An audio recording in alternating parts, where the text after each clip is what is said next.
Assalamualaikum warahmatullahi wabarakatuh. Selamat pagi, salam sejahtera adik-adik. Semoga tetap sehat dengan kondisi sekarang ini. Seperti yang pembelajaran kemarin, saya sudah memberikan soal tentang pengenalan atau gambaran dari pemrograman orientasi objek ya. Sekarang di KD ini ya, kompetensi dasar ini kita masuk ke bagaimana memahami konsep dasar pemrograman berorientasi objek ya. Di kelas juga saya sudah jelaskan bagaimana untuk objek ya, pemrograman objek. Saya masuk ke ini, saya ambil referensi dari Google ya. Silakan adik-adik bisa lihat nanti di Google. Untuk materinya banyak sekali untuk memudahkan pemahaman adik-adik ya. Apa sih pengertian dari orientasi objek? Jadi PBO ya, atau sering dikenal dengan istilah OOP ya, Object Oriented Programming. Ini merupakan model pemrograman yang berorientasi pada objek ya. Jadi fokusnya ke objek ya. Sebelum membuat sebuah aplikasi, kita harus tentukan dulu objeknya ya. Jadi seperti itu. Kemudian tujuan dari OOP ini itu untuk mempermudah pengembangan program ya, dengan cara mengikuti model yang telah ada di kehidupan sehari-hari. Jadi contohnya misalkan kita ingin membuat sebuah aplikasi perpustakaan ya, untuk perpustakaan. Jadi apa yang ada di perpustakaan tersebut yang berkaitan dengan keseharian di perpustakaan tersebut itu akan kita ubah ya, kita akan kembangkan menjadi sebuah program. Jadi itulah tujuannya ya. Jadi apapun itu, kita mau buat aplikasi lab RPL mungkin, itu kita harus adopsi, kita harus kembangkan dari apa yang jadi kegiatan sehari-hari di situ ya. Makanya sama dengan tujuan ini ya. Kemudian jadi bagian dari sumber permasalahan adalah objek. Karena ini orientasinya objek, jadi sumber permasalahan itu ada pada objeknya ya. Makanya penting dulu kita mengetahui ya apa saja keseharian atau apa saja aktivitas yang ada dalam objek tersebut. Seperti contoh tadi perpustakaan ya. Kemudian merupakan gabungan dari berbagai objek yang lebih kecil lagi ya. Ini nanti di sini ada beberapa gabungan-gabungan objek yang akan kita bahas nanti. Setelah kita tentukan objek, kita cari bagian-bagian yang penting di situ apa ya. Ini contohnya misalkan pesawat ya, sepeda merupakan sebuah objek. Jadi terdiri dari beberapa objek yang lebih kecil seperti mesin ya, roda ya, stang, rem, seperti itu. Jadi ini akan tergabung nanti di kelas ya, atributnya. Misalkan di perpustakaan tadi, itu objeknya perpustakaan. Nah, di dalam perpustakaan itu nanti apa saja ya, objek yang lebih kecilnya apa saja. Di situ ada buku ya, ada pegawai, ada apalagi ada judul buku. Nah, itu dibagi menjadi objek yang lebih kecil ya. Jadi yang bisa berinteraksi ya, berkomunikasi dan mengirimkan pesan ke bagian objek yang lain. Jadi antara pegawai dengan siswa dengan buku itu terjadi komunikasi ya, terjadi komunikasi dalam sebuah objek perpustakaan tersebut. Ya, begitu juga dengan program ya. Jadi objek yang besar itu dibentuk dari beberapa objek yang lebih kecil ya.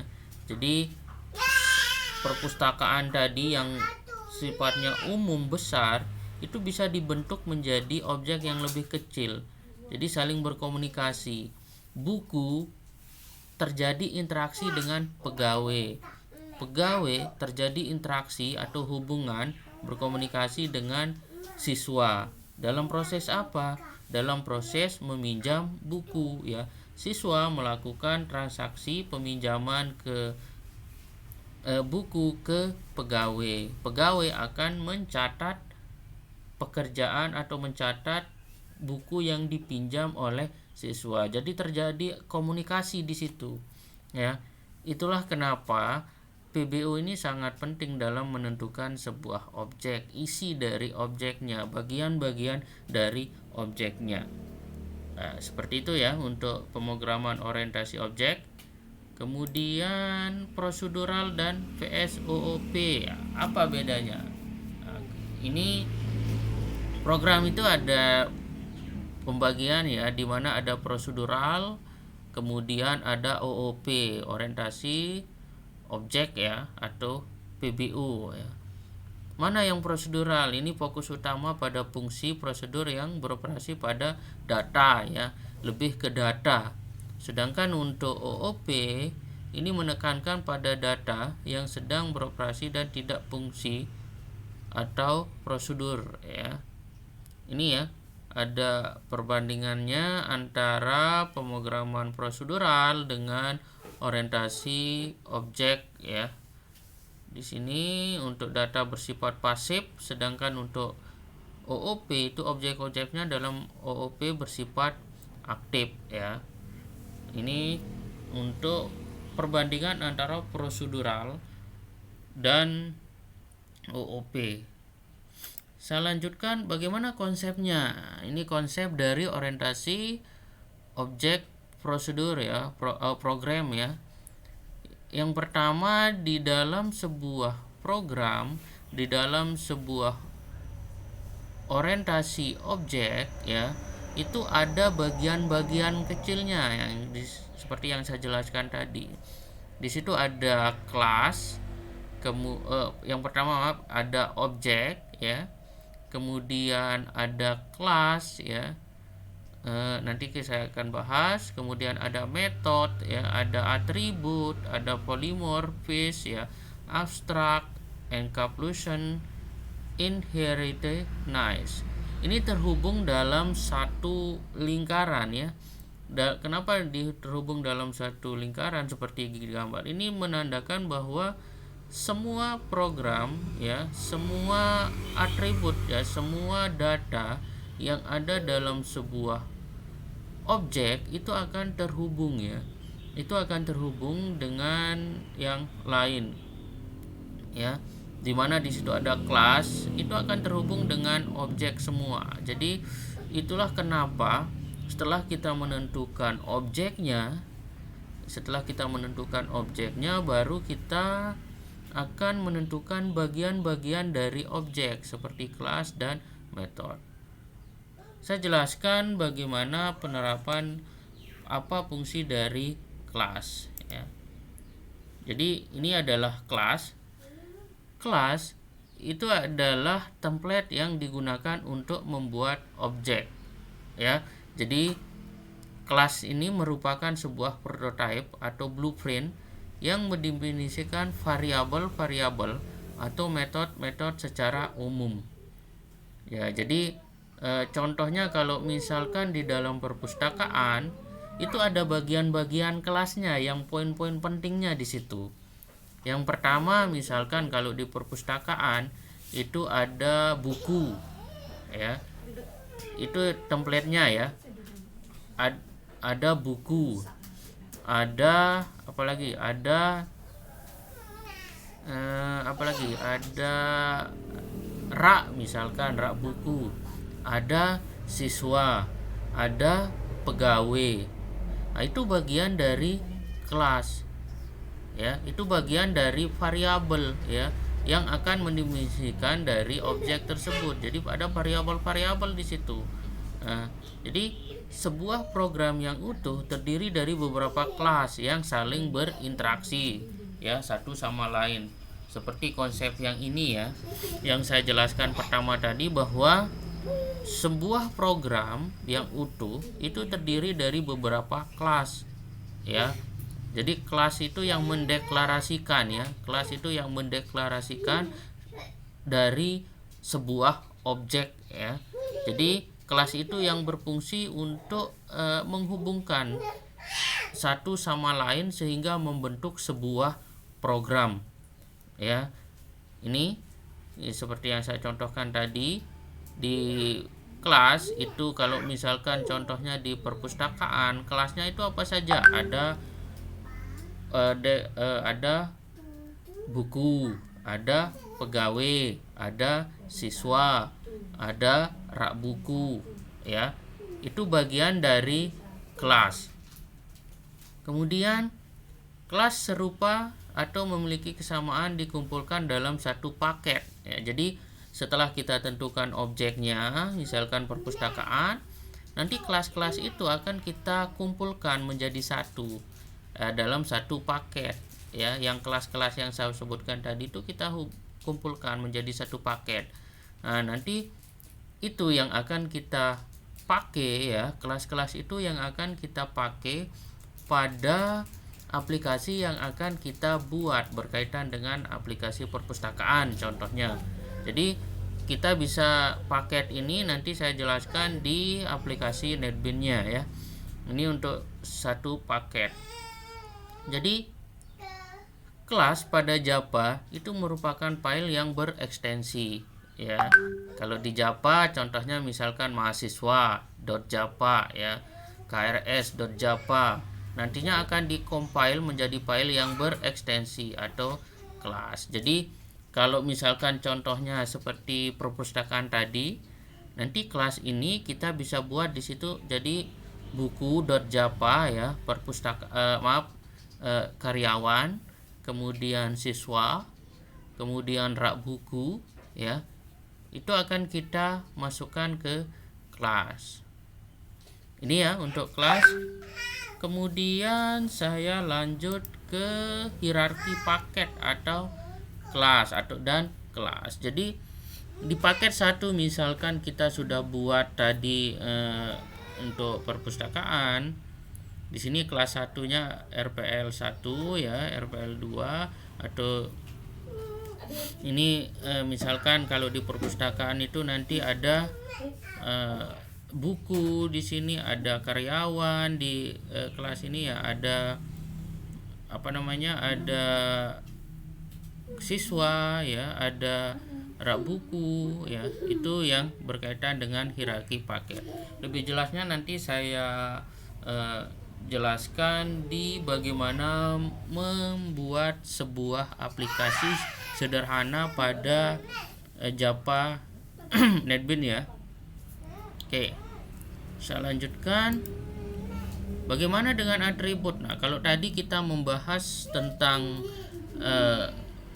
kelas, sekarang kita masuk ke atributnya ya. Jadi untuk atribut ini adalah data yang membedakan antara objek satu dengan objek lainnya. Misalkan tadi di perpustakaan, ini nggak jauh-jauh ya, di perpustakaan kita saja ya. Tadi kita sudah tentukan kelasnya. Kelasnya tadi itu ada karyawan misalkan, atau ada siswa. Nah, di dalam siswa itu ada atributnya ya. Ada atributnya yang membedakan antara objek satu dengan objek yang lain. Atributnya apa saja? Di situ pasti yang membedakan apa? Yang pertama adalah yang membedakan antara siswa dengan siswa itu adalah ID-nya ya. Kalau di sekolah itu ada NISN-nya misalkan, atau nomor induk siswanya. Nah, kita masukkan di situ nomor induk siswa atau ID siswa. Apalagi yang bisa membedakan? Ada nama siswa di atributnya. Apalagi ada kelas siswa. Ada apalagi selain kelas? Ada mata pelajaran. Ada alamat siswa, nomor HP siswa. Jadi itulah yang membedakan antara objek satu atau kelas satu dengan kelas yang lain. Jadi itu untuk penggunaan atribut ya. Misalkan kalau buku, kita tadi sudah kita tentukan untuk kelas buku. Kelas buku ya. Apa saja yang membedakan atributnya di situ untuk buku? Ya, ada ID buku, ada nama buku, ada judul buku, ada pengarang buku. Jadi itu yang berkaitan dengan atribut ya. Jadi kalau tadi kelas mendeklarasikan tentang objek, sekarang atribut itu mendeklarasikan tentang kelas ya. Jadi ada objek, ada kelas, ada atribut ya. Jadi atribut itu dibedakan menjadi dua jenis ya. Ada instant variabel dan kelas variabel. Jadi untuk instance variabel itu atribut untuk tiap objek yang kelasnya sama. Sedangkan untuk kelas variabel itu adalah atribut untuk semua objek yang dibuat dari kelas yang sama. Jadi ini untuk penggunaan atribut ya. Ini ya. Jadi seperti yang saya jelaskan tadi, ada objek, ada kelas, ada atribut. Nah, ini untuk atribut.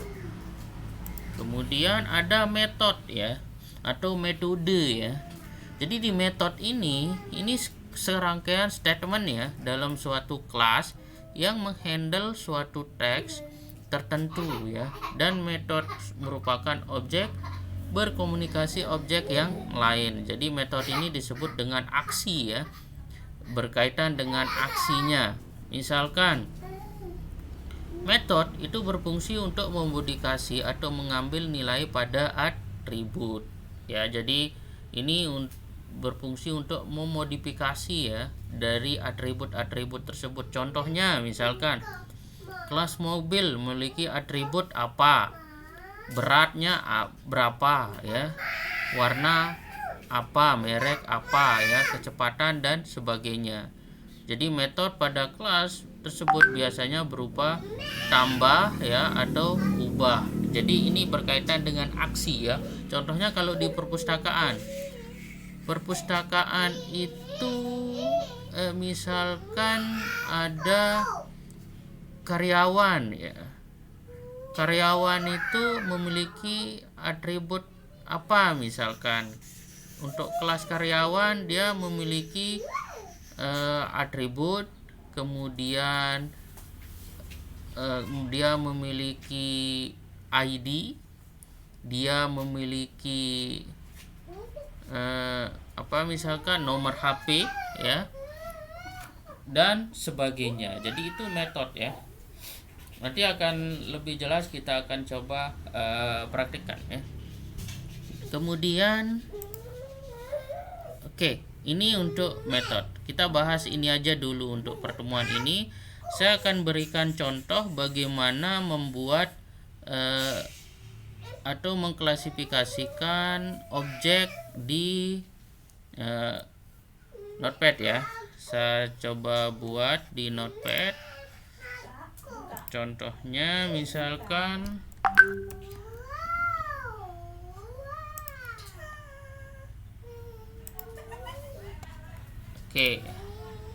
kita akan membuat misalkan di sini untuk objek, saya perbesar.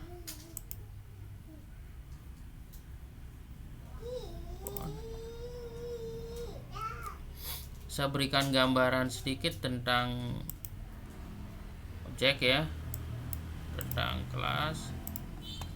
Misalkan objek perpustakaan. Ini yang sederhana dulu. Nanti teman adik-adik bisa lihat di internet, banyak sekali contohnya. Di objek perpustakaan ini ya, kelasnya misalkan kelasnya kita buat 3 aja dulu ya. Ada karyawan ya, karyawan. Kemudian ada guru. Ada beda. guru, ada siswa, ada buku. Oke, karyawan ini saya hapus saja jadi guru ya. Ini misalkan, kemudian di dalam kelas guru ini itu ada apa? Ada kecil. Di dalam guru ini